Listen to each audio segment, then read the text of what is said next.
Alright, so the first thing you notice, well, first thing I noticed when you open up the Oval Synth is at the top you'll have the patch name. So you can tap on it, and when you open it up, it'll have different names here, but what you can do here is you can go into the search menu and you can search by different names. You can also tap this menu here and have different categories, like different types or styles.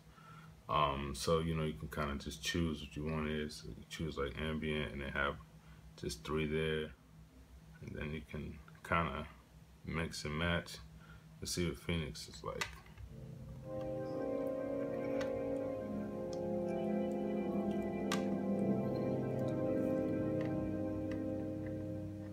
So you can switch around different patches like that, or you can just press the arrows. So they have some that have no notes on them. These are just percussive.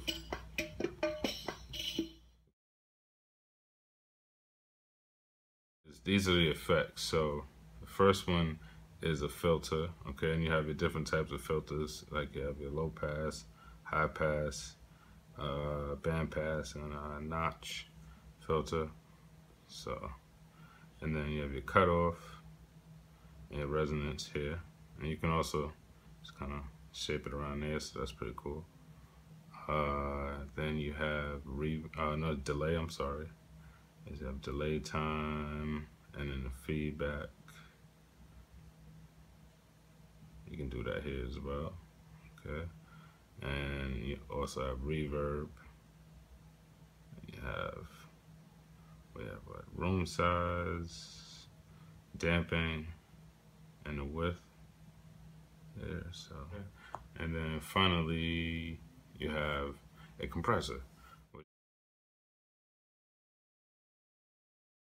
Now, only down part about this is that you can only control this app by using the screen. Into the site, and there's actually a controller that you can connect to this. I'll put the information in if you want to check it out. One cool thing about it is it transmits MIDI. So like whatever you're playing on here, if you want to, you can use that to control another app. So in the settings, the MIDI output, you can have it, network session, and it'll come up through a network session. Maybe tuning, I'm not using, change that. Now the controller goes from pad layout, it says hand to hand and circular, but literally the only thing that changes are the notes. So on this side, what you have is just different scales that you can use. So if you go back to play mode, and go when it's melodic, hear what this sounds like.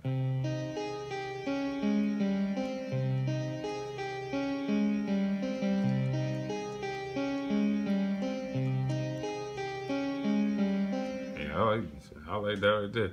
But you can change the different scales. So it starts on Aeolian. This is a minor scale. I'm not sure why, but it adds a note in here that's not in the scale. And you can change the bass note here. So now it's in C. You can make it C sharp, go through the whole scale. You'll also change the octave over here. Bring it down.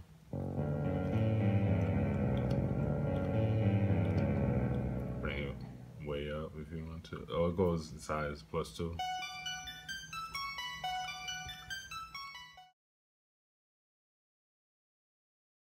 You can use this with other apps. It works with BeatMaker.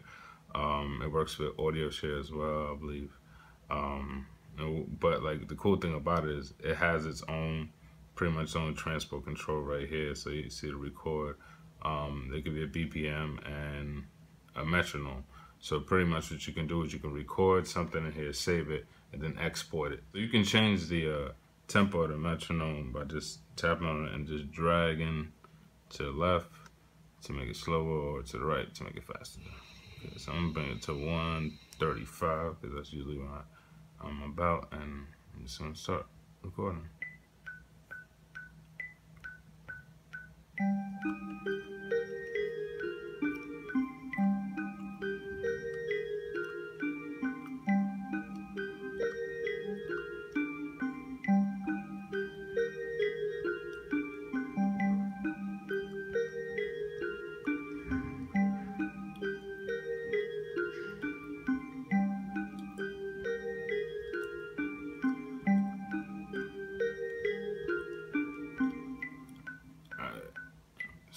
Alright, so here you can choose to like clip it if you want to, you know. I just usually just leave it how it is. So what I'll do is I'll share it. Actually, what I'll do a lot of times is import with audio share. Like once it's in audio share, I can do like a ton of stuff to it. Like, you know, put some effects on it if I want to. Actually, what I'm gonna go back into OvoSynth. I'm gonna share it. So what I'll do is I'm just gonna save it to Dropbox. Boom, once it's in Dropbox, you all know we can get it into BeatMaker.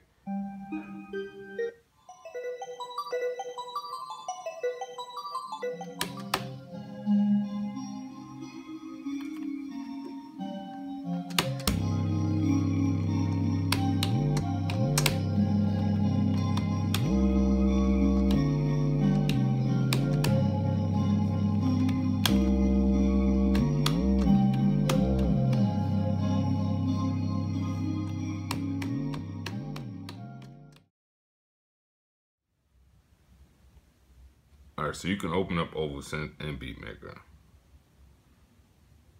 So what you need to remember is you can't control OvoSynth with any type of external MIDI controller except for the one that I showed you earlier. You can actually basically have the audio from OvoSynth routed into BeatMaker, and you can just put effects on it. So let's say you want to have a delay here this way, because this delay you can sync to the beats per minute of your beat. The beats per minute in OvoSynth have nothing to do with the beats per minute in BeatMaker. They're completely independent. Yeah, there's no way for this to be synchronized, but it doesn't really matter because you're just basically recording audio. And so you can turn the delay, everything off on here, and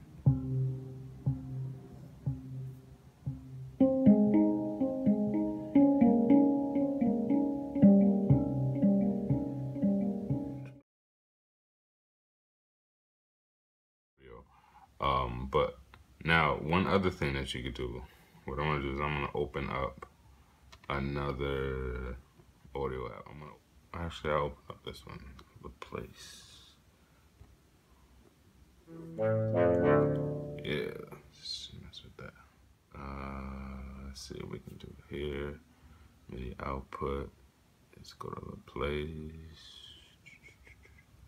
See what happens. Yeah, there we go. So yeah, so I changed the MIDI on the other synth to channel 1. So now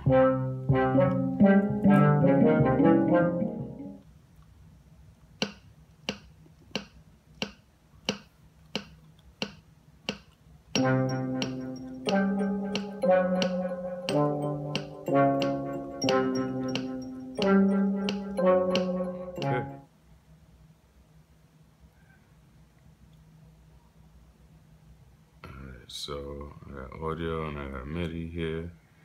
So I'm just gonna duplicate that. What the heck? Duplicate that. Alright, I'm gonna get rid of that there. This one take down there.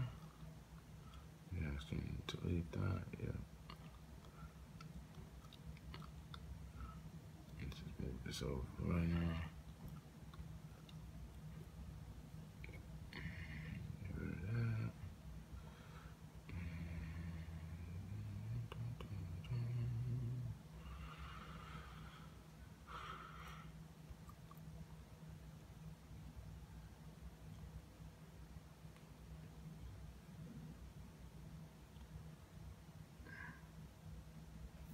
Sense. And remember, you can always, like if I wanted this, if I don't like the way it sounds down there, like I can always just go in, and now I can just transpose this up. It's starting on C3. I'm gonna bring this up to C4.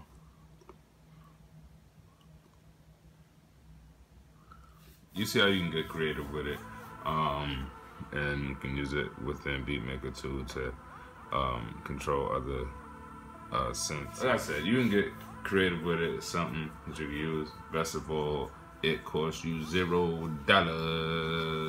So check it out. So that's gonna be it this time, guys. I hope that you guys enjoy this app. Definitely remember to give this video a thumbs up if you liked it. If you didn't, you know, you just take that thumb and just click on something else. Don't give me no thumbs down.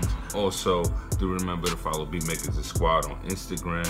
Also, like the Facebook page, and definitely remember to hit that subscribe button.